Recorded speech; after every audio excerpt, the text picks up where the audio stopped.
Hello all, this is T.Kirubadevi, Assistant Professor from the Department of CSE, Dr.M.G.R Educational Research Institute. Today I'm going to talk about risk management from software engineering.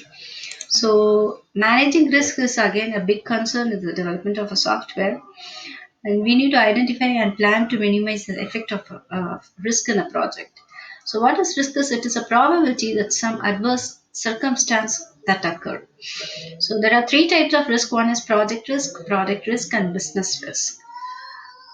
Some examples of software risk has been mentioned here, like staff turnover, management change, hardware unavailability, requirement change, and so. So you can refer this table, which will reflect you on the effects and the description. Next is risk management process. So basically, in risk management process, you have four types of steps.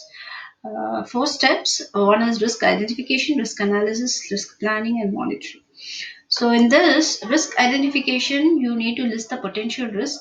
Then you will come across risk analysis, prioritizing the risk list. Third is risk planning. Fourth is risk monitoring, where you will assess the risk. In the third stage, risk planning, you will be discussing on the some contingency plans like risk avoidance and risk minimization plans. So this first step is risk identification. It can be due to some technological risk, people risk, organization risk, requirement risk, and estimation risk. Some examples of risk and risk types have been mentioned here. Technological risk may be due to lack of database required or some software components failure or defect in the software components. And likewise, tool risk may be like you don't have sufficient tool or inefficient tool case tools using which you will be generating the code. So second step is risk analysis. Now after identification of risk, second step is analysis, which will assess the probability and the seriousness of each risk. Probability may be low, very low, moderate, or high. Risk effects may be catastrophic, serious, tolerant, or insignificant. So you will be listing out the risk and probability of the risk and the effects of the risk. You should know how to categorize the effects of the risk based on which you're going to plan your next thing, which is risk planning. Third is risk planning, where you will be framing some strategies. One is avoidance strategies. First, you try to avoid the risk. Second is if even if it has occurred, you will try to minimize it by using minimizing strategies. Third is contingency plan. Once it has occurred or arises, now you should have some plan to deal with it. Some examples of risk management strategies have been given here, like sudden staff illness, because of which reorganizing the team has to be done.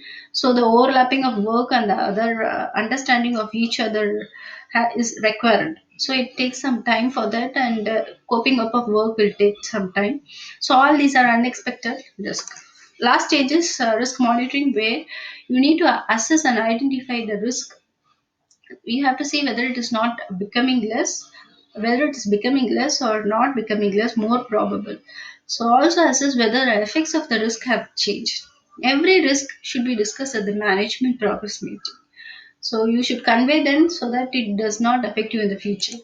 So some risk indicators are there, like technological indicators, people indicator, and so.